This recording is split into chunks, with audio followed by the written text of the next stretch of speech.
अगला क्वेश्चन है 6.5 हाथ की लग्गी से एक धूर में कितना वर्ग मिलीमीटर होगा।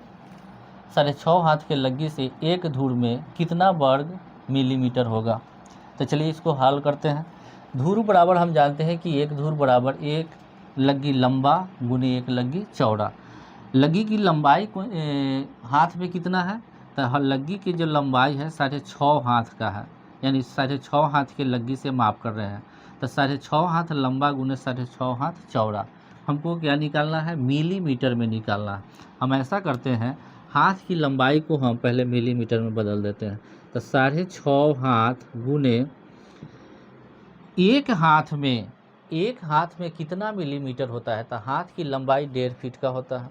1.5 फीट यानी एक हाथ की लंबाई 1.5 फीट हुआ। अब हम फीट को इंच में बदलेंगे, तो 1.5 फीट में कितना इंच, तो 12 है, एक 1.5 फीट है। तो एक 1.5 फीट का ही हाथ की लंबाई 1.5 फीट है, 1.5 फीट है।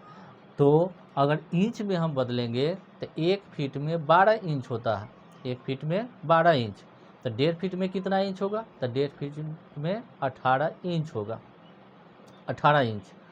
तो हाथ की लंबाई इंच में कितना हुआ, 18 इंच। अब फिर इंच को हम सेंटीमीटर में बदलेंगे, तो एक इंच में 2.54 सेंटीमीटर होता है। तो 18 इंच में कितना होगा, तो 2.54 में 18 से गुना करेंगे तो हमको सेंटीमीटर में आ जाएगा। और एक सेंटीमीटर में 10 मिलीमीटर होता है।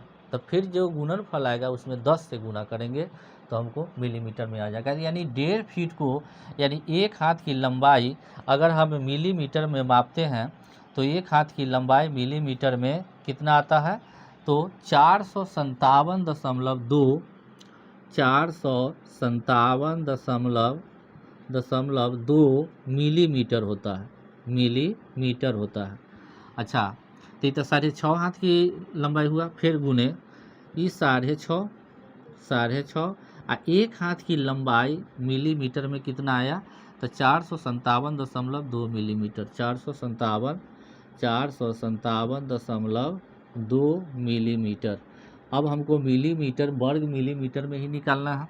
अब ये दोनों को गुना करेंगे, ये दोनों को गुना करें तो गुना करने के बाद हमको गुणनफल कितना आता है, तो गुना करने के बाद गुणनफल आता है 2971, यानी 2971.8 मिलीमीटर, यानी इतना मिलीमीटर